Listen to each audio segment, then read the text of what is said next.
The Forth and Clyde Canal was built in 1768. It stretches for 35 miles from Bowling to Falkirk. It was well used as a thriving industry. When I was younger and stayed in Hillhead, Kirkintilloch, my dad used to tell me many stories about the boats using the canal. Especially one boat stayed in his memory. That was the Gypsy Queen.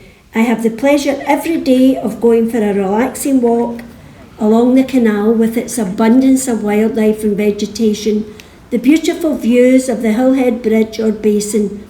Then further along the canal there was a lovely view of St Mary's Parish Church, a special landmark in Kirkintilloch. From there we ventured along the canal to the boathouse at Kilsyth and Auchenstarry Marina, where we captured all the barges moored on the canal. Today we were at the Forth and Clyde Canal. This area brings cyclists, joggers, walkers and dog walkers that enjoy the canal pathways, as it's a very beautiful place to come to enjoy wildlife, nature, gorgeous scenery and green space. The canal is also used for canal boats, canal boat rides where groups have lunch on board the barges that take their passengers up and down the canal. Charities also use this service for individuals with special needs, elderly and local community groups. There is also a barge used by children that is called Craft Daft on a Raft, which is available to kids in the community.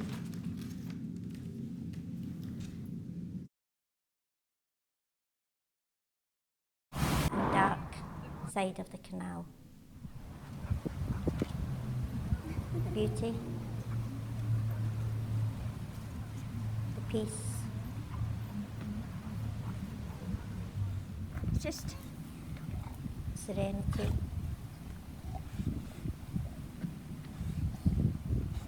connection with nature.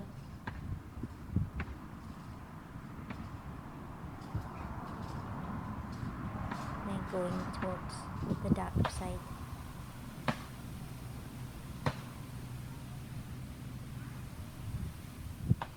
What we don't see, or what we refuse to see.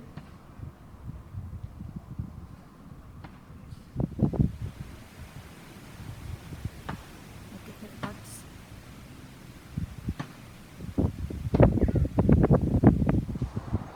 It's there.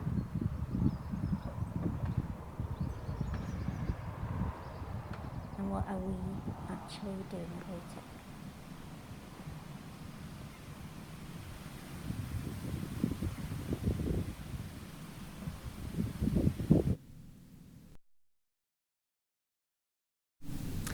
A place that holds many happy memories and is loved by many local people in our community is the Forth and Clyde Canal.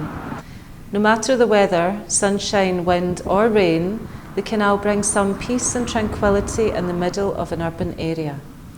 With many footpaths and walkways used by local dog walkers, cyclists and sometimes horses, it brings people from all backgrounds. Stunning colours and smells from wildflowers flourishing everywhere. If you're lucky, you might find frogs jumping along the lily pads. Bridges connect villages and towns all the way along the canal, and it can also be a place to meet your neighbours. Many secluded spots to sit and have a picnic on a warm sunny day. The local sports centre is also quite close, and people use this walkway from all the local towns to make their way to the local sports centres and community centres all the way through East Dunbartonshire. So why not make a whole day of it, following the signs along the way, follow the Thomas Muir Trail and beyond, and see where the towpath takes you, taking in the sounds, sight and smells as you go on your canal trip journey. And don't forget to look out for the famous kingfisher along the way.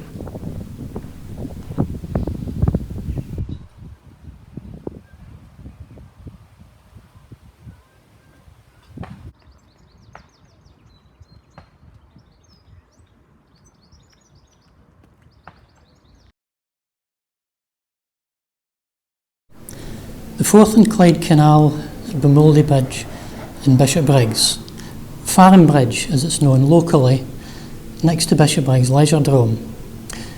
For 30 years, Farm Bridge was a major obstruction after the canal closed in the 1960s, and it was a focus for campaigners trying to promote leisure use and a future for the canal.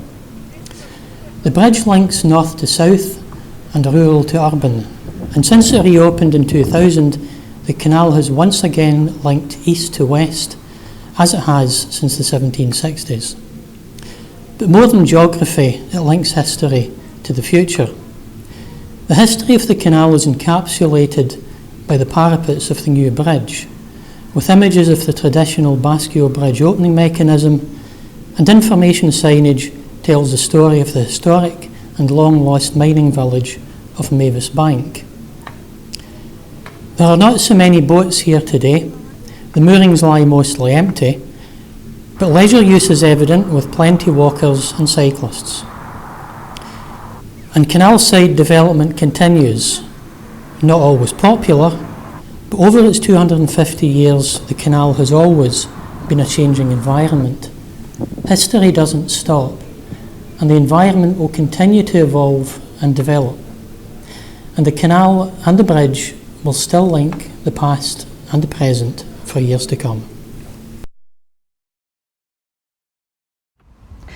Hi there, Yvonne Haggerty, local reporter for Grace, who normally uses the Forth and Clyde Canal to commute to work on a daily basis. But it's always been something in my mind, what does the canal mean to its users? Obviously it has its recreational purposes, such as cycling, other uses such as dog walking, and also there's the uses of a general jog along the canal. But what was my biggest question was, personally, what does the canal mean to people? So I managed to speak to local resident Linny McGrath, who kindly shared, what does the Forth and Clyde mean to me? My grandfather used to bring me here, and he was the first one to tell me about the Luggy Aqueduct, which was unique in that it had a railway going under the canal and a river under the railway. It felt I had been given secret information about the place, and it made it more special to me. Now I bring my 3-year-old granddaughter here to pick brambles and raspberries and to enjoy the scenery. She likes to come and feed the duckies. It's a safe space away from the traffic where we can spend some time together and get a bit closer to nature. Thanks, Linny, for a wonderful insight, not only to its history, but also to its personal meaning to be enjoyed from generation to generation. Yvonne Haggerty, reporting for Grace.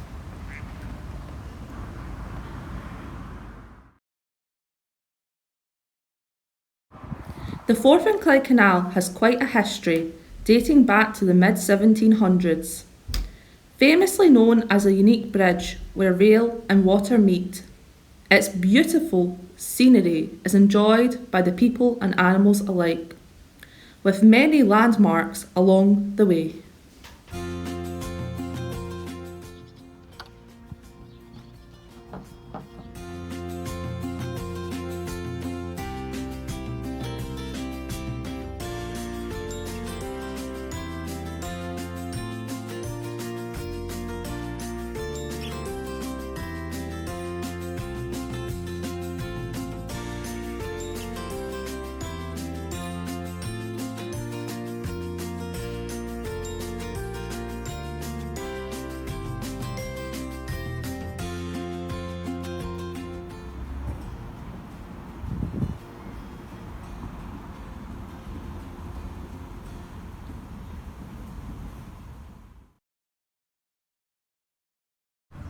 This is the Forth and Clyde Canal. The sticky tape is optional. The Forth and Clyde Canal has a lot of heritage, as can be seen in the Springfield Junction. Do this what you think a canal site should look like? Do you like the foliage? Do you think this enhances? Do you believe this is positive for the canal? Is this not a nice place to visit? Is it not inspiring? Well, the Forth and Clyde Canal is, if we clean it up if and that we look at the beauty and all that surrounds us. Again, it's easy access to the canal, with beautiful walks. The foliage, the flowers, the nature and all that is involved surrounding the canal. Do we take time to stop and look at the beautiful flowers? Do we know the names of any of the flowers? Do we see the surrounding area? Do we see how the trees are? Do we know how old these trees by the canal are? Do we use the canal enough? I mean, it's beautiful. I say, do we actually take time to look at it? Do we realise it's right on our doorstep? It's so easy accessible from the city centre and locally. Come join us.